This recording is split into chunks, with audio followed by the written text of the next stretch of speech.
For NJ Advanced Media, I'm Connor Hughes. When you look at this year's playoff class, you have one common theme.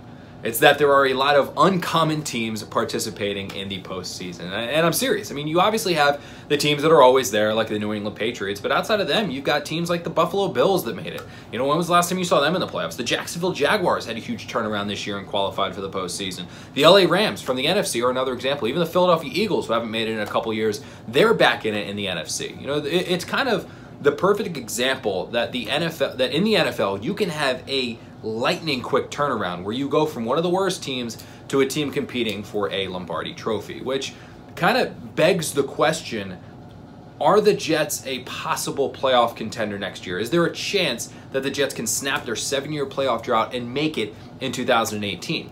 In my opinion, heck yeah. I mean, why not? There is absolutely no reason to believe that the Jets, if they fix some areas on this roster, can't be a legitimate playoff contender next year. And what are those 3 spots that the Jets absolutely need to address? Here they are, and this is in no particular order. We'll start, though, with the most obvious one, and that is the quarterback position. The Jets, whether it's Josh McCown, whether it's Kirk Cousins, whether it's drafting somebody and bringing back a veteran, they've got to address the quarterback position. They've got to get a guy in here that can play, or that they know they can play, or that they're going to hang a hat on that they can play. It doesn't matter, like I said, if it's Kirk Cousins, or if it's Sam Bradford, or Case Keenum, or Teddy Bridgewater, or pretty much anyone else who's playing football over in Minnesota, or if it's one of the quarterbacks in this year's class, whether, you know, Josh Allen, Sam Darnold, Josh Rosen, any of those guys, maybe even a wild card like Baker Mayfield or Lamar Jackson. The Jets just need to get their quarterback. You know, they've kind of been playing this musical chair thing the last couple years with Fitzpatrick and Geno, and then Fitzpatrick and Hackenberg, and then McCown, Hackenberg, and Pat. I mean, they've just been kind of fumbling around with this. They've got to get a quarterback that they know can take them to the playoffs. That's definitely something they've got to accomplish.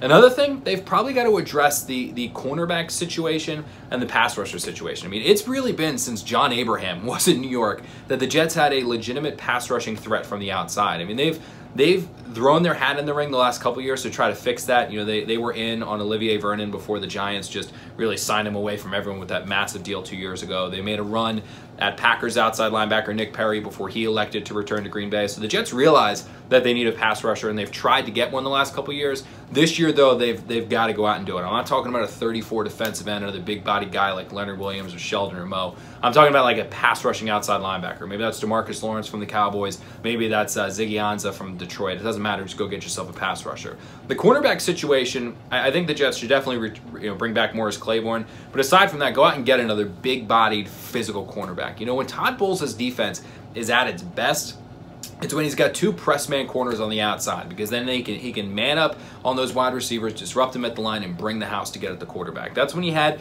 his most success in Arizona. That's when he had when he had Patrick Peterson and Antonio Cromartie, and he was able to do something similar with the Jets in 2015 when Revis was still putting forth an effort, and they also had Antonio Cromartie. So that's something I think the Jets need to address. The final thing to kind of take this team from middling competitive to a legitimate playoff contender is the Jets just need to fortify the offensive line. And I'm not talking about a complete revamping. I'm not talking about tearing it apart to build it back up. They just need to patch some holes. Center is one of them. The Jets definitely need to add a center. Wesley Johnson was not good this year, and I think that impacted the play of both Brian Winters and James Carpenter. I think if you improve the center position, whether that's with a rookie or with a veteran you sign in free agency, I think that'll definitely improve everybody on the offensive line. So they've got to take care of that. And I wouldn't be surprised if the Jets go out there and add a veteran to compete with Brandon Shell on the right side of that offensive line. Shell has been pretty good. You know, I'd say, actually, I think pretty good is probably a little much. I think he's been okay his first 2 years, and he can probably benefit from a little competition. You know, somebody to really push him.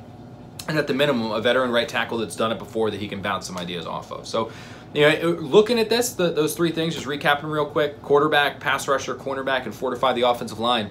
If the Jets can do those things, there is no reason they can't be next year's Jacksonville Jaguars, or next year's Buffalo Bills, or next year's LA Rams, and snap this 7-year playoff drought and actually give Jet fans a chance to watch their team in the postseason. For NJ Advanced Media, I'm Connor Hughes.